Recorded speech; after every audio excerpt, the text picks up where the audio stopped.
Lalu yang ketiga, ibu inilah anakmu, inilah ibumu. Yohanes 19 ayat 26 dan 27.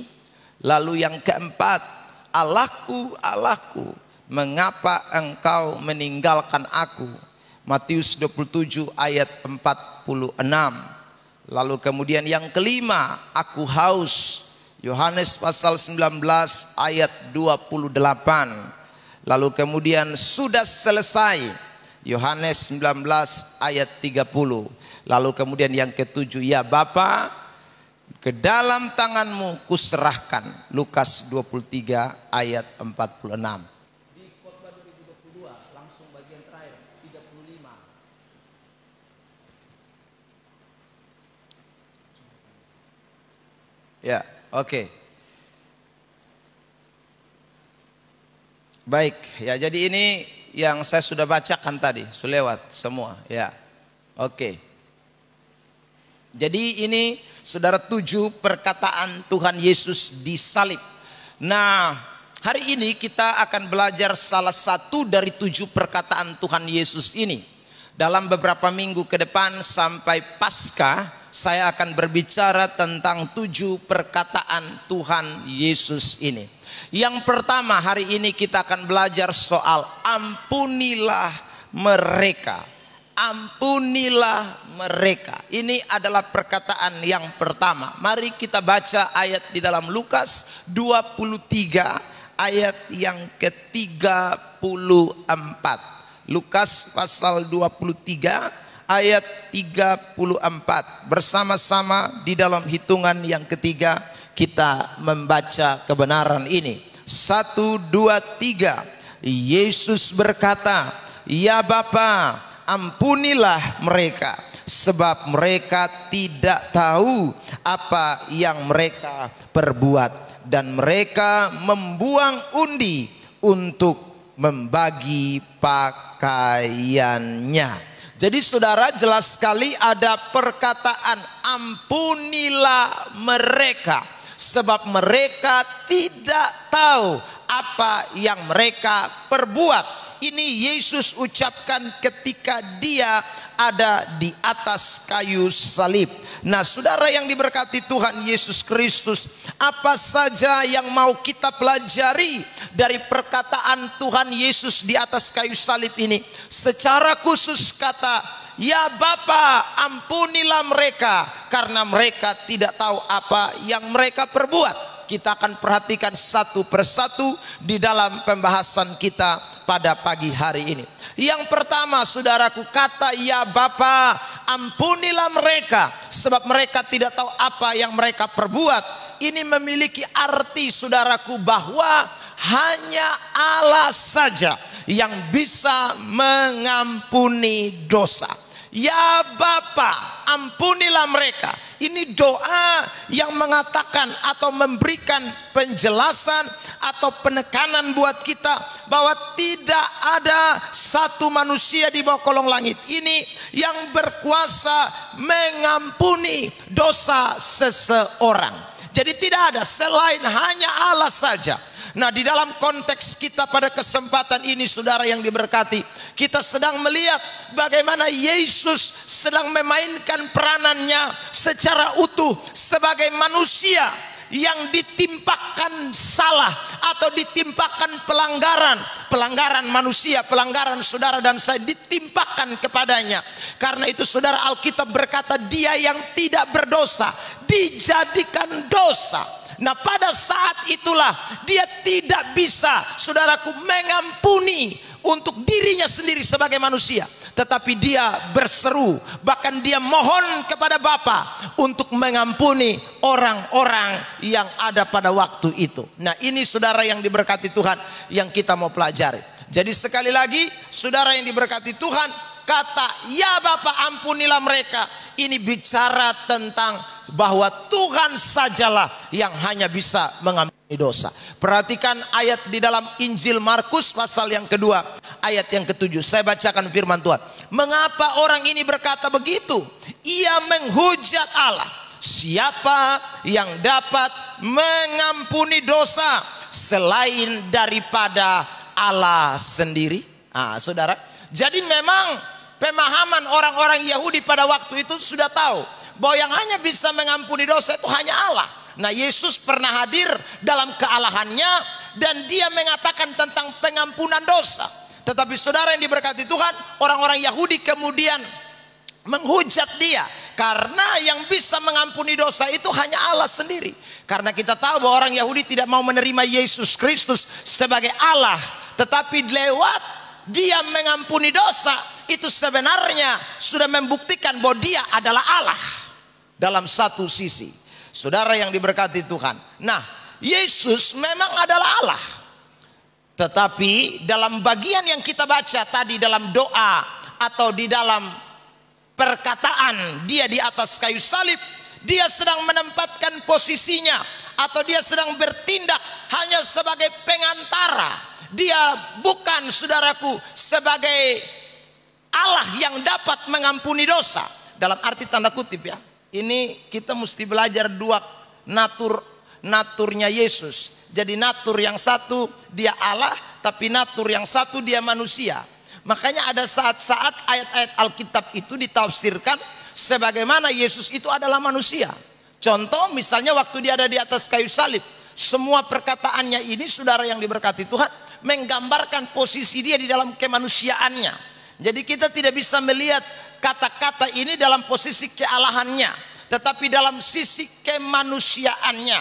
Tetapi di balik dari kemanusiaannya, kita juga jangan lupa bahwa Yesus ketika dia berdoa demikian, dia bertindak sebagai pengantara. Pengantara satu-satunya kepada Bapa. Tidak ada pengantara yang lain, saudara yang diberkati Tuhan. Jadi ini ayat yang menarik untuk kita bahas, saudaraku. Nah, Yesus adalah Allah yang dapat mengampuni dosa. Ini terlihat dalam beberapa ayat-ayat berikut. Jadi Yesus dalam posisi kealahan, dia juga dapat mengampuni dosa. Tetapi di satu sisi yang lain, dia cuman sebagai manusia. Ketika dia datang ke dalam dunia ini, atau dia sedang disalibkan menanggung dosa seisi dunia, dia punya kekuatan kuasa untuk, saudaraku, mengampuni dosa. Itu bukan tidak ada, tetapi dia sedang memposisikan. Makanya Paulus memberikan penjelasan di dalam suratan Filipi pasal 2. Dia mengosongkan diri. Kata mengosongkan itu sekali lagi tidak berarti bahwa Allahnya hilang atau kuasa kealahannya tidak ada, tetapi hak atau otoritas atau kuasa dari kealahannya tidak mau digunakan. Dia tidak mau pakai untuk menanggung dosa seisi dunia. Tapi di satu sisi dia adalah tetap Allah. Saya kutip beberapa ayat yang membuktikan bahwa Yesus adalah Allah. Ibrani 12 ayat 34. Ibrani 12 ayat 34, perhatikan. Dan kepada Yesus pengantara perjanjian baru, dan kepada darah pemercikan yang berbicara lebih kuat daripada darah Habel. Dia pengantara, dikatakan perjanjian baru. Dia pengantara. Yesus itu satu-satunya. Lalu kemudian dikatakan lagi di dalam kitab Matius 9 ayat 2. Maka dibawa oranglah kepadanya seorang lumpuh yang terbaring di tempat tidurnya. Ketika Yesus melihat iman mereka, berkatalah ia kepada orang lumpuh itu, percayalah hai anakku, dosamu sudah diampuni. Dosamu sudah diampuni. Kalau dia tidak Allah, tidak mungkin dia bisa bilang dosamu sudah diampuni. Ini karena dia Allah. Lukas pasal 7 ayat 48. Lalu ia berkata kepada perempuan itu, dosamu telah diampuni. Jadi Yesus ini punya kuasa sebenarnya di dalam posisi kealahannya untuk mengampuni dosa. 1 Yohanes pasal 1 ayat 9. Jika kita mengaku dosa kita, maka ia adalah setia dan adil, sehingga ia di sini Yesus tentunya, karena ayat 8 bicara tentang Yesus. Ia akan mengampuni segala dosa kita dan menyucikan kita dari segala kejahatan. Jadi saudara yang diberkati Tuhan, di satu sisi Yesus sedang bertindak sebagai pengantara, tetapi di sisi yang lain Yesus juga adalah Allah yang dapat mengampuni dosa. Itu terlihat dari ayat-ayat yang saya bacakan tadi, baik dalam Injil Matius, Injil Lukas, bahkan juga di dalam suratan Yohanes, dalam 1 Yohanes pasal 1 ayat yang ke-9. Jadi Yesus memainkan dua peranan secara khusus, saudara. Di mana dia hadir sebagai pengantara, tetapi dia juga adalah Allah yang dapat menyelamatkan, mengampuni dosa seisi dunia ini.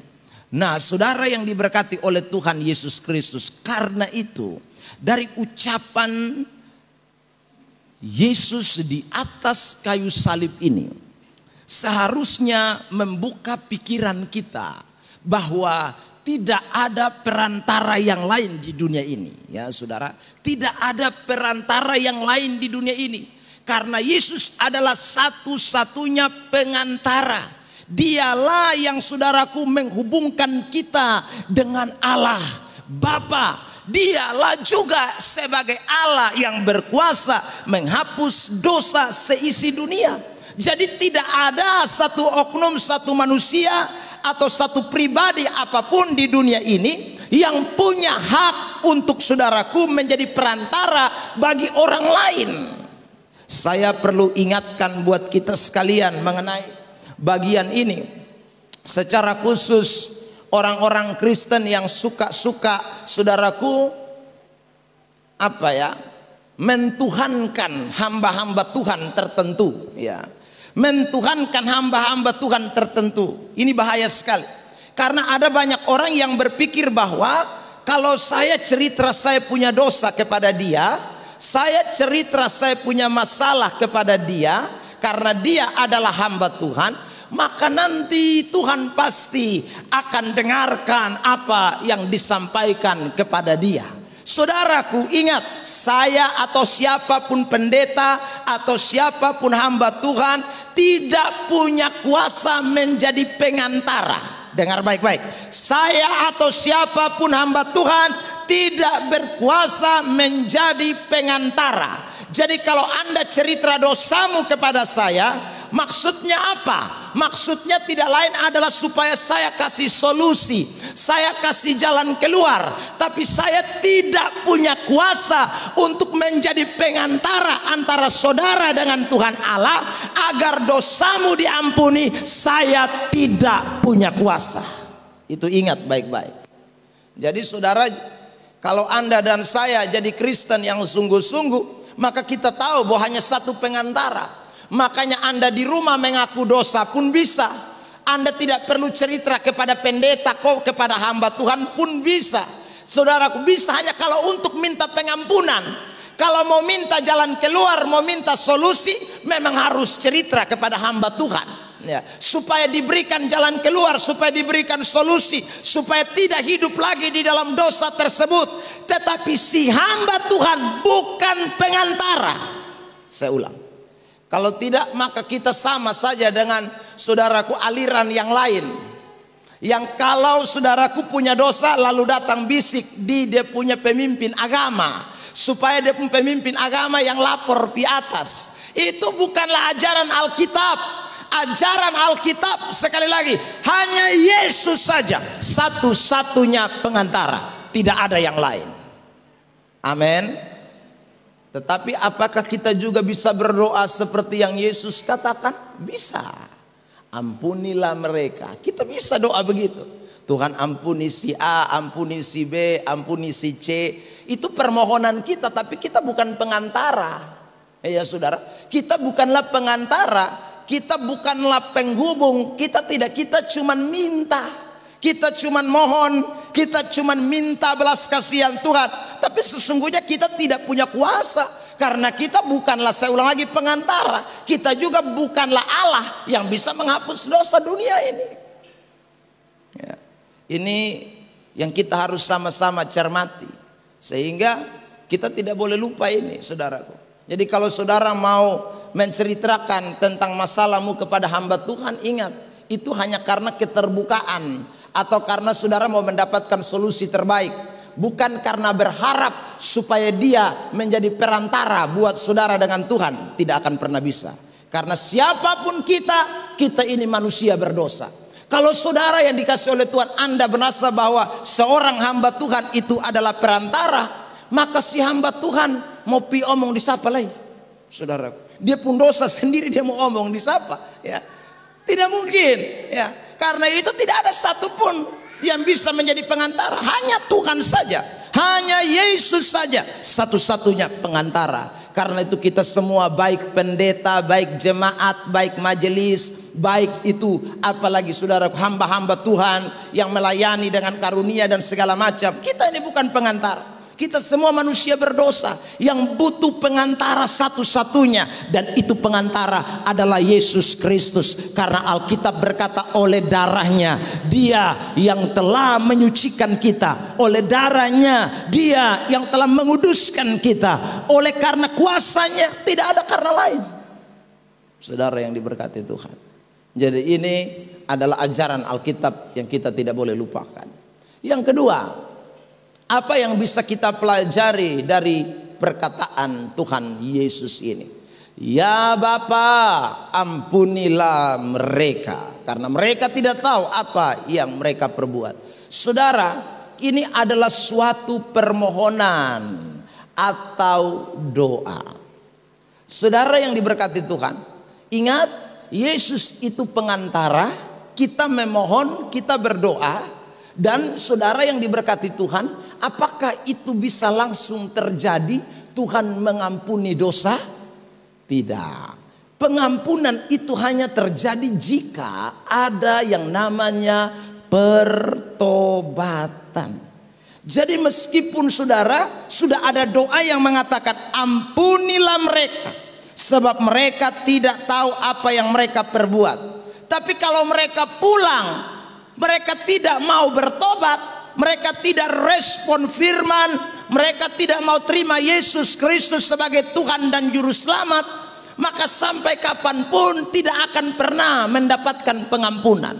Karena pengampunan di dalam kekristenan itu satu paket dengan pertobatan. Saya ulang pernyataan ini, saudaraku, pertobatan dengan pengampunan atau pengampunan dengan pertobatan di dalam kekristenan satu paket. Tidak ada pengampunan tanpa pertobatan.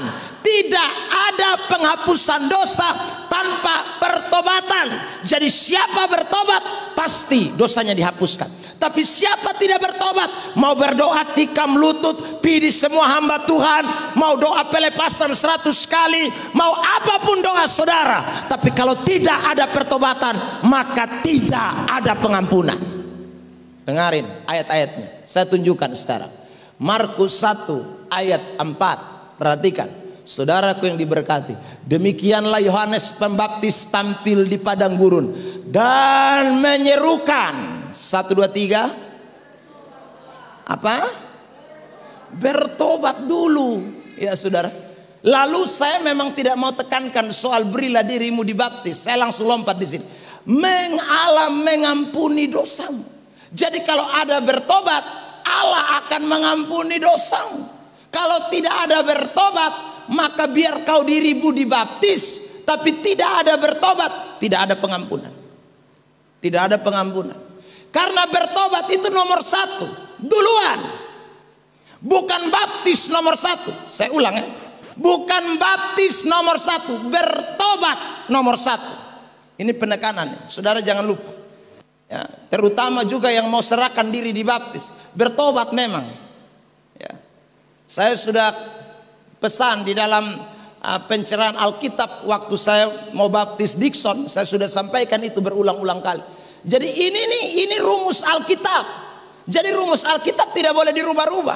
Tidak ada yang namanya dibaptis dulu baru bertobat. Bertobat dulu baru dibaptis. Saudara, makanya kita membaptis orang yang mengerti, memahami. Kalau tidak paham bikin apa? Ya saudara, bertobatlah, baru ada yang namanya pengampunan dosa. Ya.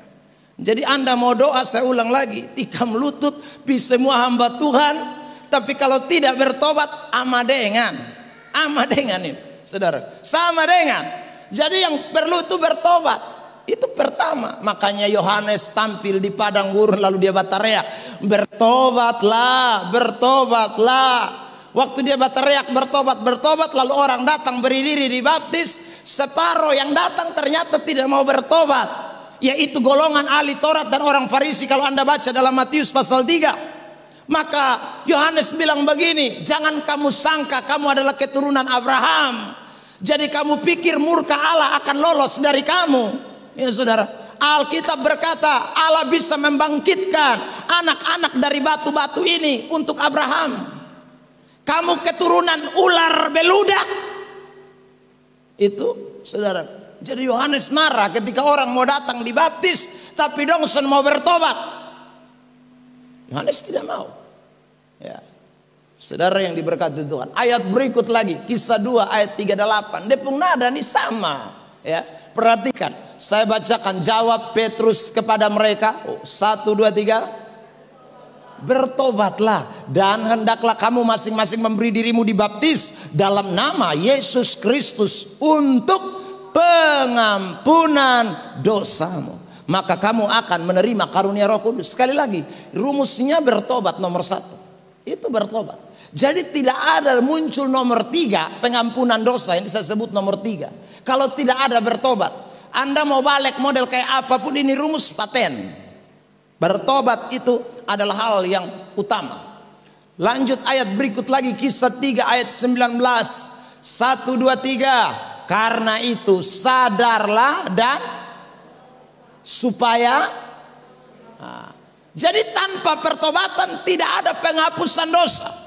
Tanpa pertobatan tidak ada pengampunan.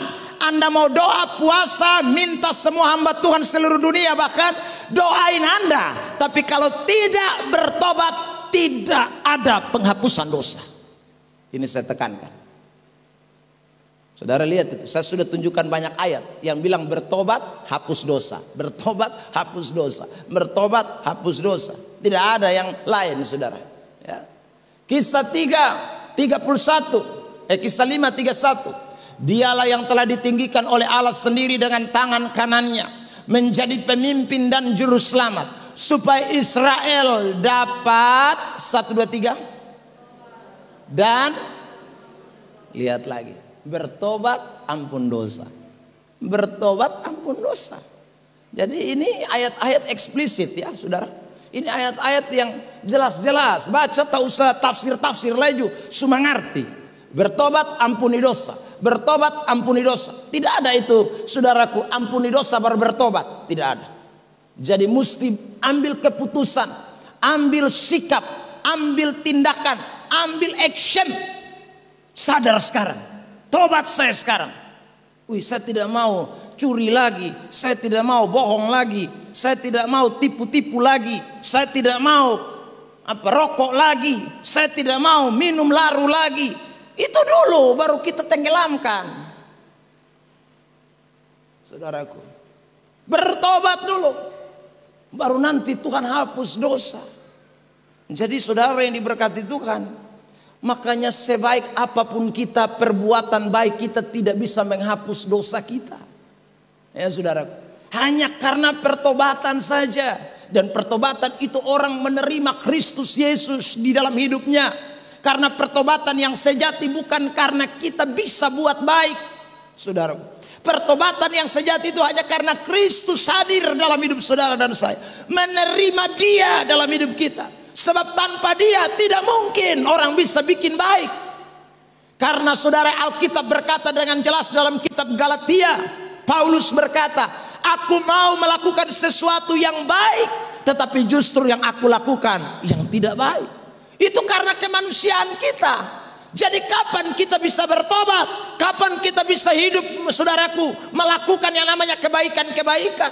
Waktu kita menerima Dia, waktu kita buka hati kita, waktu kita biarkan Dia masuk di dalam hidup kita. Dengan demikian Anda dan saya akan bisa hidup di dalam pertobatan. Tanpa itu tidak bisa. Saudara yang diberkati, makanya seruan Yohanes itu jelas, bertobatlah, kerajaan sorga sudah dekat. Yang dimaksud kerajaan sorga ini siapa? Saudara ingat, Yohanes ini pembuka jalan buat Kristus. Jadi sebenarnya dia sedang memberitakan tentang Yesus yang akan datang. Artinya kalau orang bertobat dan terima Yesus, bertobat terima Yesus, akan terjadi sebuah perubahan hidup, akan terjadi pemulihan, akan terjadi bagaimana orang itu diubahkan Tuhan. Tapi tanpa Kristus tidak ada pertobatan. Makanya orang di luar sana, saudara yang diberkati, mereka bisa bikin baik tanpa Kristus, tetapi itu tidaklah disebut pertobatan. Karena pertobatan yang sejati hanya ada di dalam Kristus Yesus. Ini kita tidak boleh lupakan, saudara yang diberkati Tuhan. Jadi ingatlah, bagi kita semua yang hadir pada pagi hari ini, doa Tuhan Yesus ini bukan doa mujizat, ya, yang mana habis doa langsung terjadi. Nggak bisa. Doa Tuhan Yesus ini adalah doa yang membutuhkan respon, yang membutuhkan tindakan. Jadi doa ampunilah mereka, karena mereka tidak tahu apa yang mereka perbuat. Saya ulang, ini bukan doa mujizat. Ini adalah doa minta respon, minta orang menanggapi, minta orang tanggap, sadar supaya cepat bertobat. Saudara yang diberkati Tuhan. Jadi kalau kita berdoa untuk orang juga itu sebenarnya kita minta respon. Ya. Kalau kita di rumah tangga atau dalam doa malam atau doa pagi, Anda berdoa, Tuhan tolong bepung ana nih, dia suka bakalai Tuhan. Ya, itu sebenarnya tuh minta respon dari yang tukang bakalai.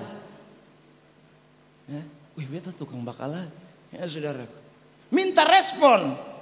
Wih, tidak boleh lagi begitu, saudara. Bukan minta Tuhan supaya ampuni dia pun tukang bakalai. Saudaraku yang diberkati, karena kita mau minta, tapi kalau dia tidak mau berhenti bakalai, maka percuma, tidak ada guna. Jadi doa kita itu sebenarnya dua arah. Satu kepada orangnya, yang kedua kepada Tuhan, mohon. Tapi juga kepada orangnya supaya bertobat, supaya Tuhan kerja di depung hati, supaya Tuhan jamah depung hati sehingga dia mau tinggalkan. Saudara. Jadi kalau misalnya di rumah saudara nanti ibadat rumah tangga lalu saya berdoa, Tuhan tolong bapak rumah tangga yang malas gereja, itu minta respon supaya lu rajin gereja. Ya saudaraku, itu minta respon. Jadi kadang-kadang kalau saudaraku saya doa untuk itu tuh saya doa agak keras, supaya maksudnya itu yang telinga tuli dengar. Ya itu saudara, ya saudara, supaya dengar. Tuhan tolong, dia sering kali tidak ibadat Tuhan. Ya Tuhan jamah hatinya. Itu maksudnya supaya kau juga tergeraklah, ya saudara. Karena doa saya tidak ada, saudaraku, bisa mengubahkan hidupmu. Tidak akan pernah bisa. Itu butuh respon Anda, butuh tindakanmu. Bertobat itu butuh tindakan, butuh respon. Makanya kadang-kadang saudaraku dalam doa itu seperti khotbah. Karena memang seumpama itulah, minta respon orang, minta tanggapan baik dari orang supaya orang sadar bertobat. Yesus juga begitu, waktu dia di atas kayu salib, dia mungkin berteriak juga keras, ampunilah mereka sebab mereka tidak tahu apa yang mereka perbuat. Itu kata-kata itu Yesus ingin sentuh hati mereka, ubahkan mereka supaya mereka tidak berkelakuan model kayak begini. Itu maksud Tuhan, saudaraku. Ya, karena itu saudara-saudara, saya kasih kesimpulan sementara. Berdoa untuk orang yang masih di dalam dosa itu memang baik. Itu baik sekali kita doa untuk orang-orang yang masih tinggal di dalam dosa. Tetapi kita juga harus menyampaikan berita pertobatan. Sebab doa tanpa pertobatan tidak ada pengampunan. Doa tanpa pertobatan tidak ada pengampunan. Jadi Anda tidak boleh berpikir bahwa ini berarti kita tidak usah doa buat orang lagi. Tidak, doa. Tapi butuh respon, butuh tindakan kita. Ya. Tanpa tindakan tidak bisa, saudaraku. Sama seperti begini ya. Kita berdoa, saudara minta supaya Tuhan tambahkan jiwa. Tapi kalau kita berdoa tapi kita tidak pernah beritakan Injil, jiwa mau datang dari mana? Tidak bisa, saudara yang diberkati Tuhan. Tidak akan pernah bisa. Jadi doa action. Doa tindak, doa lalu kemudian saudara bergerak. Karena Alkitab mengajarkan kepada kita, Allah itu turut bekerja. Bukan Allah kerja sendiri, atau bukan saudara kerja sendiri. Allah turut bekerja. Itu berarti saudara yang diberkati, kita melakukan bagian kita dengan semaksimal mungkin. Bukan hanya minta, tapi kita melakukan bagian kita, saudara. Maka Tuhan juga akan bekerja untuk mendatangkan kebaikan. Karena itu hari ini saudara tidak boleh lupakan doa Tuhan Yesus di atas Golgota, Bukit Kalvari itu. Yang pertama dia minta ampunilah, karena dia tahu bahwa hanya Allah yang berkuasa mengampuni. Yang kedua, dia berkata, ya ampunilah Bapa, karena mereka tidak tahu apa yang mereka perbuat. Adalah karena dia ingin ada pertobatan terjadi. Dia ingin ada respon, tanggapan terhadap apa yang dia sampaikan, supaya orang-orang boleh mengalami yang namanya pengampunan dosa. Yang ketiga, apa saja yang dapat kita pelajari dari perkataan Tuhan Yesus ini? Ya Bapa, ampunilah mereka, sebab mereka tidak tahu apa yang mereka perbuat. Saudara, kalimat ini adalah suatu ekspresi membalas kejahatan dengan kebaikan. Para penafsir Alkitab dan para komentator Alkitab memberikan pandangan bahwa kalimat ini diucapkan waktu Yesus sedang dipaku kaki dan tangannya, saudaraku. Jadi waktu orang ada hajar dengan hamar, dengan saudaraku paku, pak, dia berkata ampunilah, ya saudara. Waktu dia lagi ditusuk lambungnya, saudaraku, lagi dipaku kakinya. Para penafsir Alkitab mengatakan waktu peristiwa itulah kalimat ini diucapkan, ya Bapa, ampunilah mereka. Ini berarti satu ekspresi dia membalas kejahatan-kejahatan orang-orang itu dengan kebaikan. Ini saudaraku yang dilakukan oleh Tuhan Yesus. Dia membalasnya dengan kebaikan. Jadi ini doa ini seharusnya juga memberikan pelajaran buat kita, bahwa mengampuni itu bukan karena kita benar, saudaraku. Mengampuni itu bukan karena kita tidak disakiti. Mengampuni itu bukan karena waktu kita dalam keadaan yang baik-baik. Tapi mengampuni itu adalah suatu ekspresi membalas kejahatan orang lain dengan kebaikan. Membalas, saudaraku, tindakan-tindakan yang tidak menyenangkan dari orang lain kepada kita dengan kebaikan. Itu adalah mengampuni. Jadi kalau orang Kristen mau mengampuni orang, ingat kapan itu ekspresi bisa terjadi? Waktu orang melakukan kejahatan kepada kita, waktu orang melakukan hal-hal yang tidak baik buat saudara dan saya. Itu saat dimana kita mengekspresikan perkataan Tuhan Yesus yang di atas kayu salib. Ya Bapa, ampunilah mereka, sebab mereka tidak tahu apa yang mereka perbuat. Saudara yang diberkati Tuhan Yesus Kristus, adakah semangat mengampuni ini tetap ada di dalam hidup kekristenan kita? Hari ini saya dan saudara diingatkan kembali, ketika saudara dijahati orang, ketika saudara mulai saudaraku menghadapi musuh-musuh, menghadapi orang-orang yang tidak menyenangkan, ya saudara, adakah ekspresi ini juga menjadi ekspresi kita membalas kejahatan mereka dengan kebaikan? Atau sebaliknya, ekspresi kita justru ekspresi yang berseberangan dengan apa yang diajarkan oleh Yesus. Jadi Yesus sendiri sedang mempraktekkan apa yang dia ajarkan. Dia bukan hanya sekedar mengajarkan, tapi dia mempraktekkan lewat perkataannya di atas kayu salib. Ya Bapa, ampunilah mereka yang sedang paku saya, ampunilah mereka yang mau tikam lambung saya, ampunilah mereka yang meludahi saya, ampunilah mereka yang sedang merampas jubah kebesaran ini. Saudara yang diberkati Tuhan, ampuni. Dan dia praktekkan perkataannya sendiri. Lihat ini, Matius pasal 5:44. Perhatikan ayat ini. Tetapi aku, Yesus, berkata kepadamu, 1, 2, 3, kasihilah musuhmu dan berdoalah bagi mereka yang apa? Menganiaya kamu. Ini terjadi di kayu salib. Ya.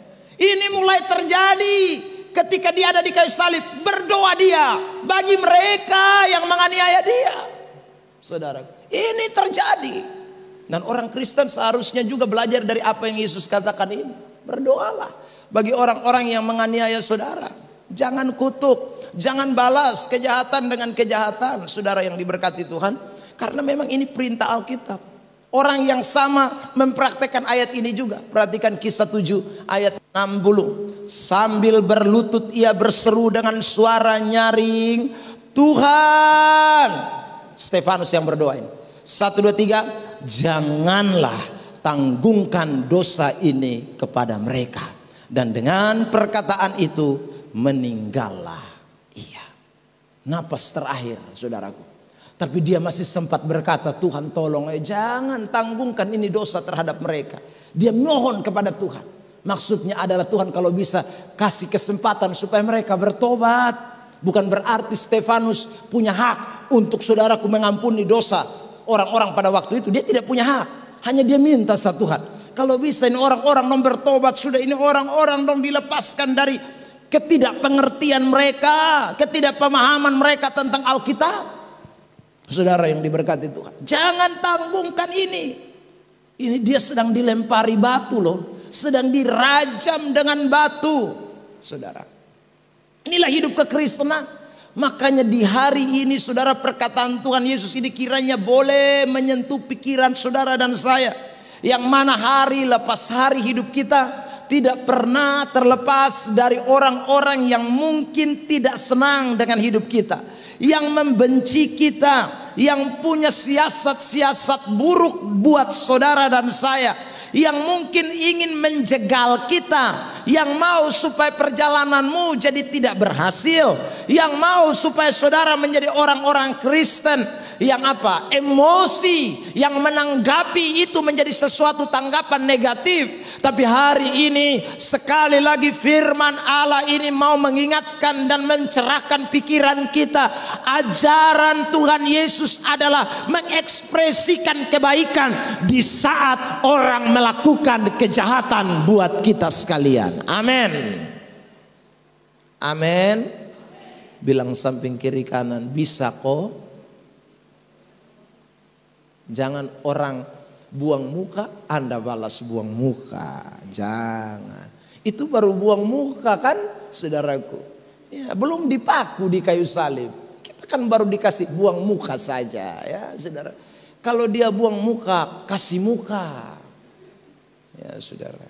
Karena dia pemuka yang tak buang, kita pemuka kita kasih di dia, ya. Saudara yang diberkati Tuhan. Jangan membalas kejahatan dengan kejahatan. Jangan, saudaraku. Kalau dia caci maki kita, jangan balas dengan caci maki. Balaslah dengan kebaikan, saudara. Balaslah dengan kebaikan. Ya. Saya ulangi, ini pernyataan, ini ajaran Tuhan Yesus. Ini ajaran Tuhan Yesus, saudaraku yang diberkati. Karena kalau ajaran ini kita tidak cermati bersama-sama, bahaya. Seorang ibu bertanya kepada saya begini, Pak Pendeta, saya minta nasihatnya. Saya bilang, bagaimana? Aduh, suami saya ini sudah selingkuh nih Pak Pendeta. Bagaimana ini? Ya saudara, saya bilang hanya ada 2 pilihan ibu. Pilihan yang pertama adalah mengampuni. Ya saudara. Pilihan yang kedua adalah tidak mengampuni. Ya saudara, hanya 2 itu pilihan. Pak, kok itu sama saja? Iya, karena mau apa lagi? Mengampuni dan tidak mengampuni, itu keputusan ibu. Ya. Mengampuni, dia bilang, tapi Pak, saya mau cerai dengan dia. Cerai tidak masalah. Memang kalau itu keputusanmu. Tetapi sekali lagi, ampuni. Saudara, mengampuni. Mengampuni itu tidak berarti juga Anda harus tinggal dengan dia. Saudaraku yang diberkati. Maksud saya begini, bukan berarti saya mengizinkan perceraian. Ya saudara. Tapi kalau misalnya lakinya memang tidak mau dengan lu lagi, dia mau tidur terus dengan selingkuhannya, mau bilang apa? Anda mau dipaksa diri? Saudara, tidak bisa. Justru kalau kau paksa diri, dia masuk rumah tangga, dia siksa lu tiap hari, dia bikin lu menderita. Ya. Cerai, tidak apa-apa, saudara. Tetapi sekali lagi, Alkitab kan bilang dengan jelas, ya saudaraku, itu Alkitab ajarkan. Ya. Yang penting ampuni dia, lepaskan pengampunan, saudara. Ya. Tapi sekali lagi, itu tidak berarti bahwa perceraian itu diperbolehkan. Sedikit-sedikit masalah cerai, sedikit-sedikit masalah cerai. Tidak, saudara. Tapi kalau seandainya dia tidak mau ini, ya, yang ini mau ampun, tapi itu tidak mau karena mana? Sudah, ini berarti yang ini beriman, yang ini tidak beriman. Saudaraku, maka Alkitab berkata dalam 1 Korintus pasal 7, jika ada orang yang tidak beriman menikah dengan orang beriman, lalu kemudian saudaraku yang diberkati, terjadi sesuatu hal, maka orang yang beriman dapat meninggalkan yang tidak beriman. Ya. Karena ini kita paksa dia, repot kita. Kecuali dia bilang, bapak beta just sadar, beta aduh beta minta maaf mama, beta susah sakiti mama. Ini boleh. Rujuk kembali, akur kembali, didoakan, diberkati, saudara. Tapi yang ini tidak mau, ini keras. Malah dia bilang, hei nikah dan lu ini percuma dengan lu ini, ya saudara. Kalau dia bilang begitu mau bilang apa? Ya saudara. Dan ini satu, beta bangun pagi-pagi kopi suada, lu tidur masang horok, ini sonde. Ini saudara. Nah ini kita mau paksa untuk barengan, ya susah, hancur, saudara. Bisa. Makanya saudara yang belum menikah tuh pikir baik-baik. Jangan hanya air liur meleleh dia pun cantik dan dia pun ganteng. Saudara, pikir baik-baik. Ya. Karena kalau sudah model kayak begini ini sudah repot. Mau tetap bersama ini satu kepala batu.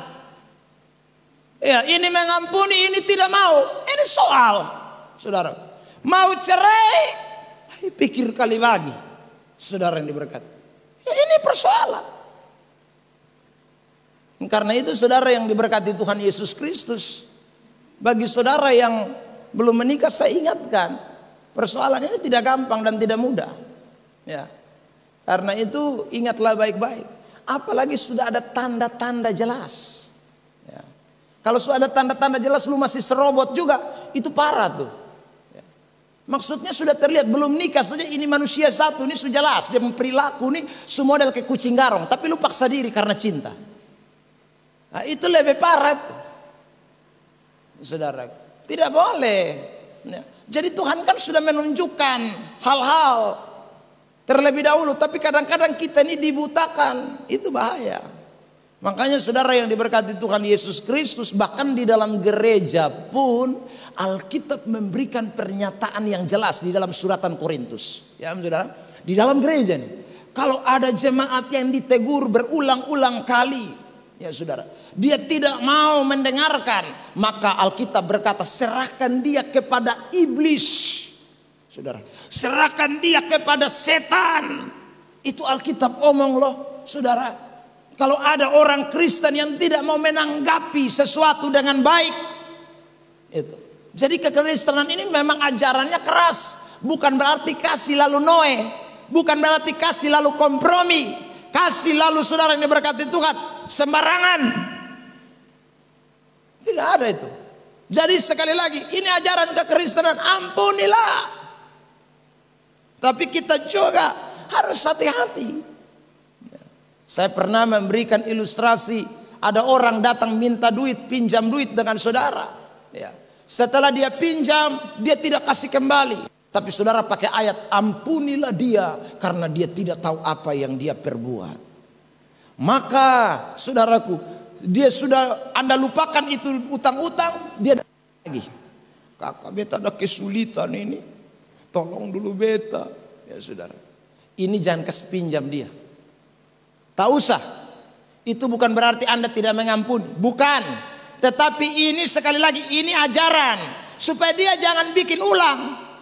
Ya, sebab kalau Anda bilang, "Oh, kasih mengampuni, nanti kalau dia tipu Anda lagi siapa yang salah? Saudaraku. Karena ini kan penipu. Baik kalau dia sudah bertobat sungguh. Kalau dia bertobat sungguh, dia kembalikan duit lama dulu. Kembalikan duit lama dulu. Saudaraku. Hutangnya dibayar dulu. Kalau sudah bayar kasih pinjam ulang. Tidak apa-apa. Saudara, mengampuni itu. Ya. Tapi bukan berarti sekali lagi tadi, oh dia tidak kasih pulang, datang minta pinjam, kasih lagi. Anda yang bisa bangkrut loh. Dia manfaatin kasih kita. Karena ada orang-orang yang memang dipakai setan, saudaraku. Dengan maksud pura-pura dan sebagainya. Itu. Makanya saudaraku, saya selalu menemukan ini. Orang itu kadang-kadang kalau pinjam itu ramahnya minta ampun. Dengan belas kasihan. Pak, tolong dulu, anak dosen bisa makan di rumah. Coba lu kasih dia. Habis itu coba lu telepon kau tagih dia. Kakak, ada nak tolong. Hilu nih kotong hanya pinjam sedikit sama. Lu pun main telepon. Kurang ajarnya minta ampun. Waktu datang minta nih muka pengemis. Tapi giliran kita minta seolah-olah dia penguang. Bikin diri model ke penguasa. Nah orang model kayak begini nih saudaraku. Nah ini kalau kita juga masih suka diperbodoh, ya kita salah sendiri. Jadi saya ulang, kasih mengampuni itu tidak berarti dibodohin orang. Kasih diampuni itu tidak berarti dipermainkan. Saudara hati Tuhan. Kasih mengampuni sekali lagi. Tapi itu bukan berarti kita asal-asalan hantam kromo. Dosanya, kesalahannya kita lupa. Kita tidak ingat utang 10 juta, utang 20 juta. Sudah lu soal. Saudaraku yang diberkati. Tetapi untuk kas pinjam lu ulang, pikir panjang. Saudara yang diberkati. Ini ingat baik-baik. Jadi ingat itu kasih. Kasih itu bukan sembar. Tidak boleh tolak dia. Kalau dia datang lalu anda bilang, woi jangan masuk, saya tutup pintu rumah. Nah, itu namanya tidak mengampuni. Datang kas minum dia teh, kas makan dia kue, tidak masalah. Togor dia santai. Tapi uang, no. Uang sorry. Ya, teh kue oke. Saudaraku yang diberkati. Ya kalau memang dia butuh beras, kasih beras. Tak usah pinjam pak. Makan sah. Ya. Tapi kalau untuk uang jangan lagi. Itu pelajaran penting buat kita. Jadi kasih itu bukan sembarangan, saudaraku yang diberkati. Kasih itu mengampuni itu tidak antam kromo. Makanya di gereja sidang jemaat Allah, saudara yang diberkati Tuhan, pendeta yang korupsi, pendeta yang tidak bayar persembahan persepuluhan, pendeta yang berzina, pendeta yang saudaraku bermain perempuan, laki-laki, pasti kena skorsing. Tidak ada tidak. Saudara yang diberkati Tuhan. Itu bukan berarti tidak mengampuni. Itu mengampuni, tapi disiplin harus jalan. Saudara yang diberkati. Disiplin tidak boleh tidak. Ada orang yang suka pakai ini ayat lalu kemudian menghalalkan dosa. Waduh salah tuh. Menghalalkan dosa itu tidak betul itu. Saudara.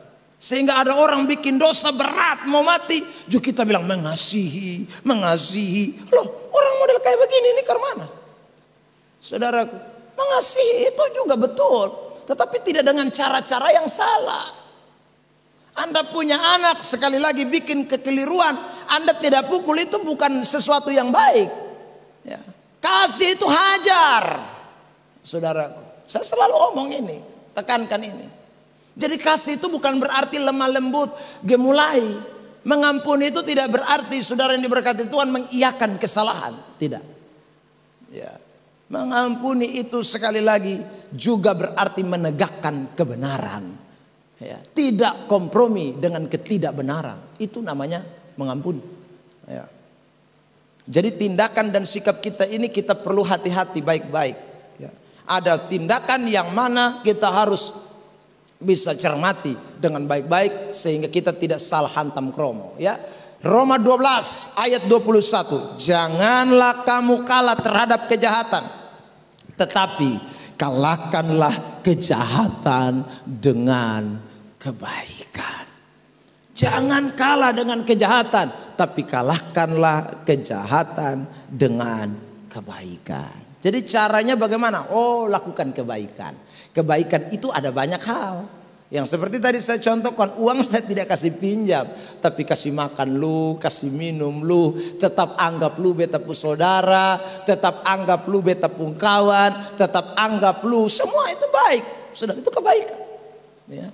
Tidak berarti Anda dan saya tidak memberi uang kepada dia lalu kita sedang membalas kejahatan. Tidak, kita melakukan tetap hal-hal kebaikan. Tapi demi supaya dia tidak jatuh ke lubang yang sama, kita harus hati-hati saudaraku yang diberkati Tuhan. Kalau tidak kan kita juga dukung dia bikin kejahatan kan saudara.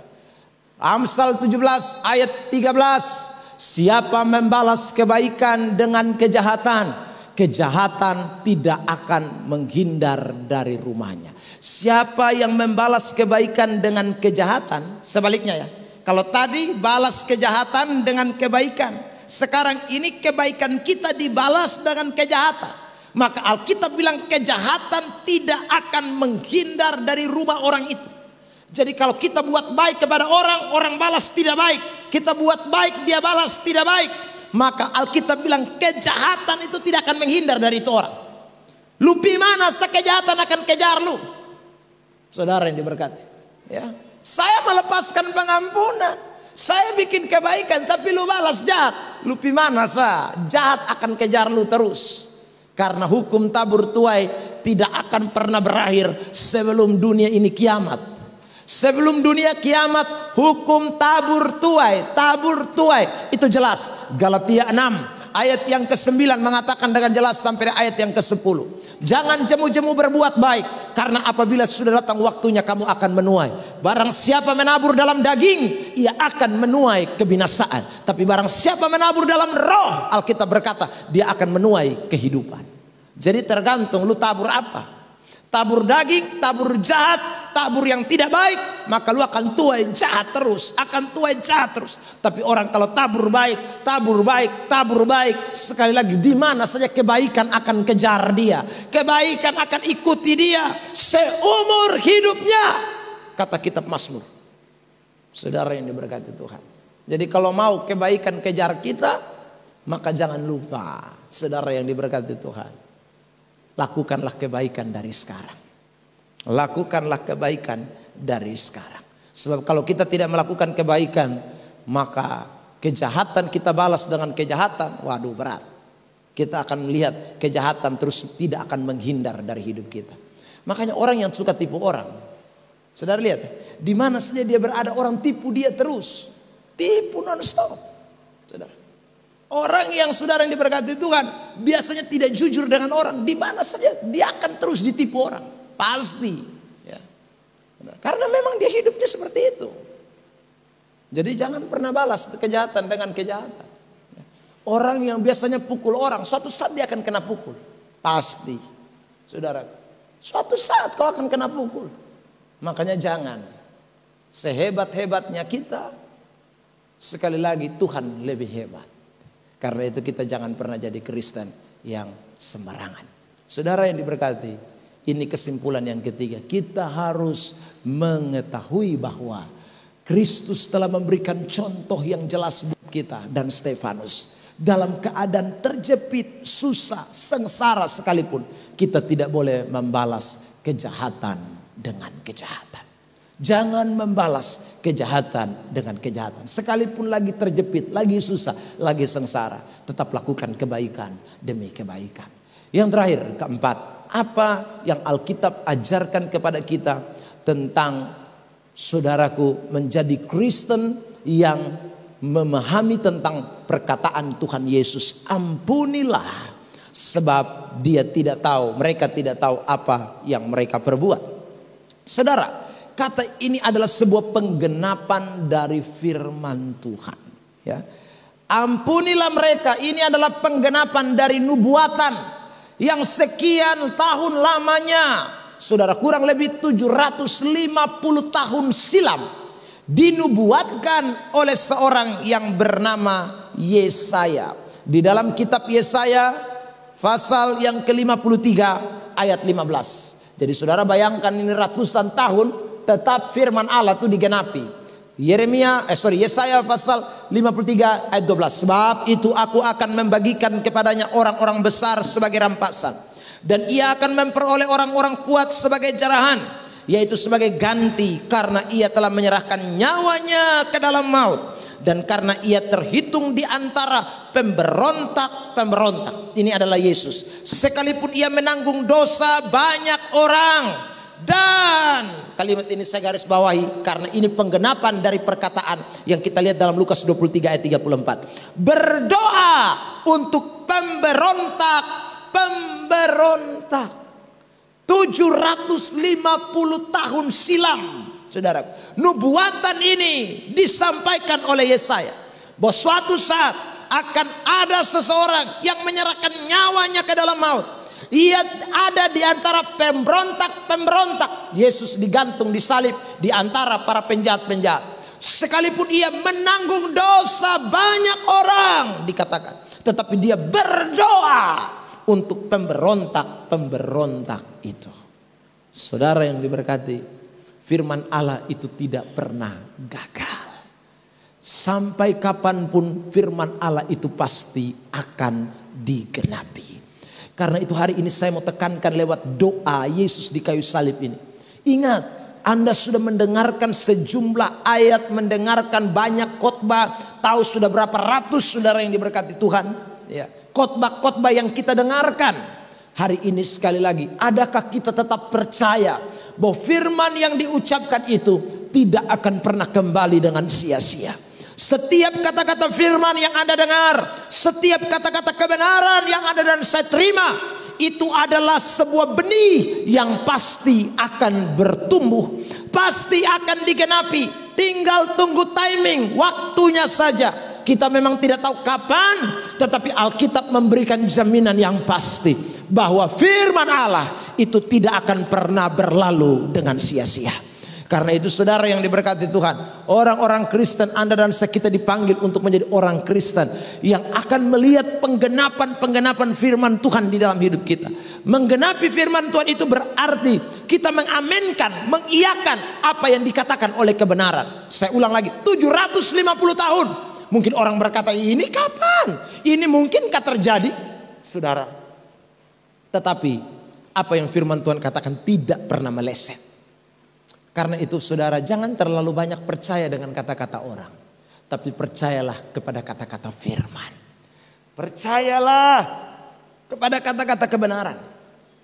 Saudara, bangsa ini, orang-orang Kristen di negeri ini, saudaraku, saya mau ingatkan buat kita sekalian, jangan terlalu percaya. Hari-hari ini saudara, okultisme itu kayaknya bekerja lebih kuat daripada kebenaran, ya. Orang masih lebih percaya kepada hal-hal yang sifatnya adalah perdukunan, sifatnya tidak jelas, sifatnya saudaraku manusia. Lebih orang percaya dibandingkan dengan hal-hal yang sifatnya adalah rohani, hal-hal yang sifatnya adalah tak terbatas. Firman Allah ini tak terbatas, tapi orang tidaklah gampang percaya. Kalau Kristen lebih percaya kepada, saya sebutlah tim-tim katanya doa, lebih percaya dia dibandingkan firman, ya. Kalau yang tidak Kristen lebih percaya kepada dukun-dukun. Mirip-mirip itu sebenarnya, mirip-mirip, beda tipis. Betty beda tipis, saudara. Rara-rara rohani itu banyak, ya. Saudara, saya heran loh, orang kok bisa percaya rara ini. Saya heran. Waktu wawancara dan Deddy Corbuzier, saya ikuti saudara. Rara menghentikan hujan dengan cabai dan bawang merah. Wih, cabai dan bawang merah bisa hentikan hujan. Itu caranya model Karmana. Sampai Deddy Corbuzier ketawa-ketawa saudara. Kok bisa kamu? Iya bisa. Itu simbol langit. Saya dalam hati, siapa yang pernah tanam cabai di atas? Atau di planet mana pernah tumbuh bawang merah dan cabai? Sehingga ada simbol cabai dan bawang merah. Tambah dengan saudaraku dupa. Dupa itu dia tusuk itu cabai dan bawang merah, lalu dia tancapkan di tanah katanya. Maka saudaraku, langit akan mendengarkan permintaannya. Karena Rara berkata bahwa di langit itu ada AC besar. Dan remote-nya ada di tangan Rara. Jadi Rara tinggal main game saja. Ya, terlalu enak. Ya sudah, tipu-tipu model begini, orang percaya nih. Nah Kristen separuh juga ada model-model kayak begini. Saudara, padahal firman Allah ini jelas. Mama tua datang, mama tua mulai, oh ini kayaknya, putar balik. Ya. Tapi Kristen semua, oh begitu kok mama, oh begitu kok, oh. Lu dan mama masuk neraka sama-sama. Ya sudah, jangan percaya. percaya. Percaya ini firman. Karena firman Allah 750 tahun pun masih digenapi. Anda mau percaya mana? Ya. Itu tim doa tuh dia belum hidup 750 tahun. Firman Tuhan ini genapi 750 tahun. Saudaraku. Jadi percayalah kepada kebenaran. Percaya kepada firman yang Anda dengar. Cukup itu. Jangan tambah-tambah lain. Saudaraku. Kalau tidak saya ulang. Ini ada begitu banyak rara-rara rohani. Dalam kekristenan. Ini saudaraku. Yang tidak sungguh-sungguh percaya kepada kebenaran firman Allah. Firman Tuhan dia tidak mau tahu. Ya dia tidak anggap. Nomor 2 itu. Nomor 3. Ini nomor 1 yang ini. Saudara. Waduh bahaya. Seorang anak muda datang dan bertanya kepada saya, minta doa. Pak Pendeta, saya punya calon 2 Pak. Saya bilang, kok lu bisa calon 2? Saya bingung. Dia bilang, Bapak saya juga bingung. Satu di perbatasan Timor Leste, satu ada di Sumba. Yang di Sumba nih, di Sabu. Yang di Sabu nih Bapak, dia masih umur 20-an tahun. Maka kalau yang di ini perbatasan Timor Leste ini kami 2 sebaya Bapak. Tapi saya bingung karena mereka berdua berkata sama-sama mencintai saya. Jadi Bapak bisa tanya Tuhan kok yang mana? Yang di Sumba kok yang di perbatasan? Lu pikir saya ini dukun mangkali? Ya saudara, suruh tanya Tuhan. Saudara, perbatasan kah atau yang di Sabu? Saudara, saya juga bingung Nona. Kalau Nona suruh begitu, ya. Lalu bagaimana ini Bapak? Kita doa saja. Yang mana yang Tuhan kasih pasti itu yang terbaik dari Tuhan. Saya bilang begitu. Doa saja. Yang mana yang Tuhan kasih itu yang terbaik dari Tuhan. Tapi prinsip firman Tuhan saya ingatkan. 1 Korintus mengatakan dengan jelas bahwa hendaklah kamu haruslah pasangan yang seimbang. Bukan yang tidak seimbang. Terang tidak bisa bersatu dengan gelap. Itu prinsip firman Tuhan. 1. Itu lu mesti ingat. Yang kedua, ingat baik-baik. Hormatilah ayah dan ibumu. Itu prinsip firman Allah. Saudara. Jadi saya sampaikan, ini Alkitab ngomong. Tapi kalau lu suruh saya pilih mana dan mana, aku bingung. Aku tidak kenal. Saudara. Ya, tidak kenal saya. Saudara yang diberkati Tuhan. Dan di dalam Alkitab tidak pernah ada. Ya saudaraku, dukun-dukun begini. Ya. Atau saudara pernah baca? Waktu Daud mau menikah, Daud kebingungan. Karena ada 2 pilihan. Betsheba atau istrinya. Ya saudara. Maka Daud pergilah ke Nabi Nathan. Lalu Daud berdoa. Nathan, tolong tunjukkan yang mana yang harus aku pilih. Dia atau dia? Tidak ada saudaraku. Jadi kalau saudara hamba Tuhan hanya urusan pilih jodoh. Saya curiga ini hamba Tuhan dukun. Yang hanya dipakai mengkedokkan kekristenan. Saudara yang diberkati Tuhan. Lalu dia mulai tutup mata. Oh iya, Tuhan bilang yang di perbatasan Nona. Bukan yang di bukan di sana. Yang di cocok itu Nona. Ini yang ada di ini Tuhan bilang yang di sana itu. Dia pakai pakaian tentara. Betul. Dia pegang senjata. Itu lu putar balik. Jangan, saudaraku. Suka ini ada orang-orang model kayak begini. Dan saya sudah pernah saksikan kepada saudara, ya, bagaimana pendeta Esra Soru pernah coba itu di Kupang ini, ya. Karena ada hamba Tuhan yang bilang dia bisa lihat, saudaraku, bisa lihat. Akhirnya saudaraku, dia pun kawan ini sudah menikah, tapi dia jadikan kelinci percobaan. Saudara, sudah menikah tapi dia bawa kemudian saudaraku. Ya. Tidak menikah, gagal menikah. Jadi karena gagal menikah, dia bawalah ke tim doa. Sampai di tim doa mereka berdoa. Lalu saudaraku, hamba Tuhan ini bilang, "Oh, minggu depan kalian 2 akan menikah." Padahal dia pun pacar ini sudah nikah dari orang lain. Kemarin sunikah, ya saudara.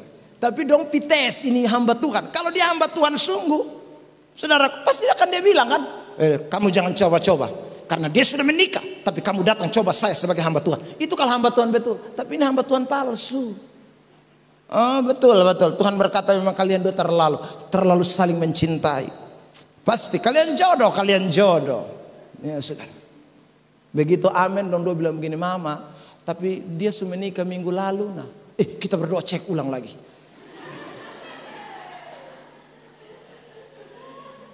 Lu tahan setahun kemudian dong cere lu nikah dengan dia. Putar balik. Ini saudara yang diberkati itu. Ya, tapi ada orang masih percaya model-model kayak begini nih. Saudara, jangan lagi. Percayalah Alkitab. Percayalah firman Allah. Saya ulang lagi. 750 tahun saja masih digenapi. Ini saya ambil waktu Yesaya. Kalau saudara mundur di kitab Kejadian, itu lebih lain. Nubuatan yang pertama, Kejadian 3 ayat 15. Ribuan tahun. Tapi juga digenapi. Jadi jangan percaya yang lain. Percayalah firman Allah. Saya tekankan ini. Percaya kebenaran. Jangan percaya dukun-dukun putar balik dong. Ya saudara. Dalam hidup ini memang terkadang kita diperhadapkan dengan dua hal. Dualisme saudara. Itu manusiawi. Ya. Pilih jodoh dua. Bingung sama menyusun. Doa. Karena Tuhan pasti kasih yang terbaik. Alkitab kan bilang Allah turut bekerja untuk mendatangkan kebaikan. Tidak ada lain. Allah turut bekerja untuk mendatangkan kebaikan. Itu Alkitab.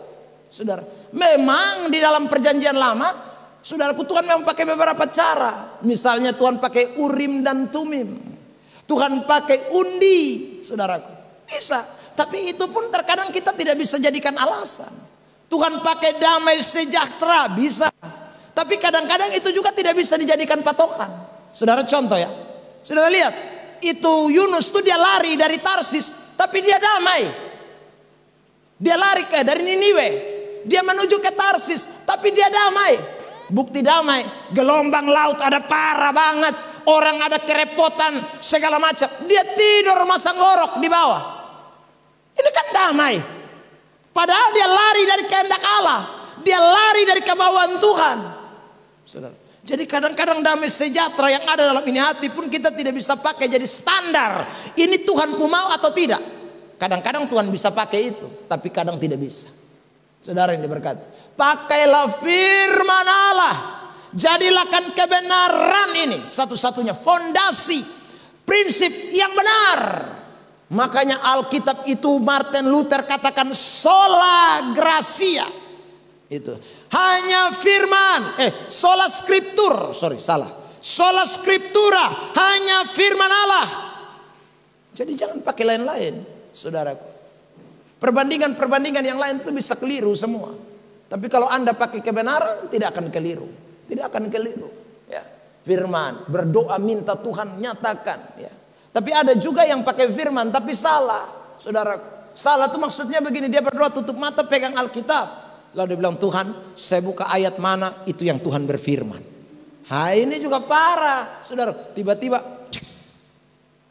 buka. Saudara yang diberkati Tuhan, tiba-tiba buka begini, bacalah ayat. Salomo punya gundik 300, istri 700. Wih, kehendak Tuhan berarti. Ini ayat memang Tuhan kasih pas. Ya saudara, ini juga salah. Jadi Alkitab itu bukan dipakai untuk tutup buka. Berdoa supaya Tuhan kasih pencerahan, arahan, tuntunan yang benar, saudara. Firman yang jelas, bukan tutup buka. Nanti Anda juga bisa salah memakai ayat Alkitab tapi keliru, saudara. Ya, jadi hari ini saya ulang, hidup ini kita menggenapi firman Tuhan. Jadi tidak menggenapi lain. Harus aminkan setiap kata-kata kebenaran. Iyakan setiap kata-kata kebenaran dalam hidup saudara.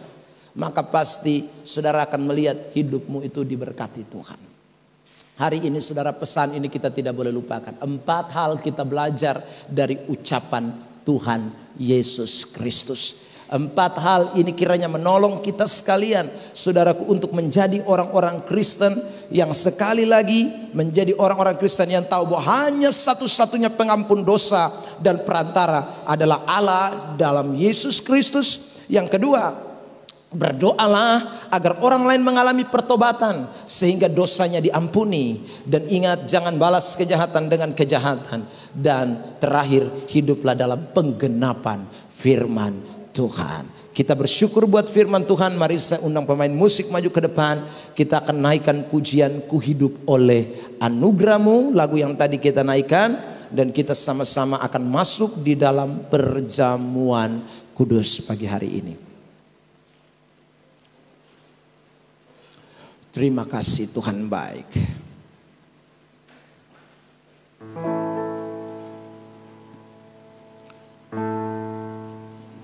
Hati kami sungguh siap, Tuhan. Kami tidak mau ragukan bukti kasih dan karya salib-Mu. Kami tidak mau meragukan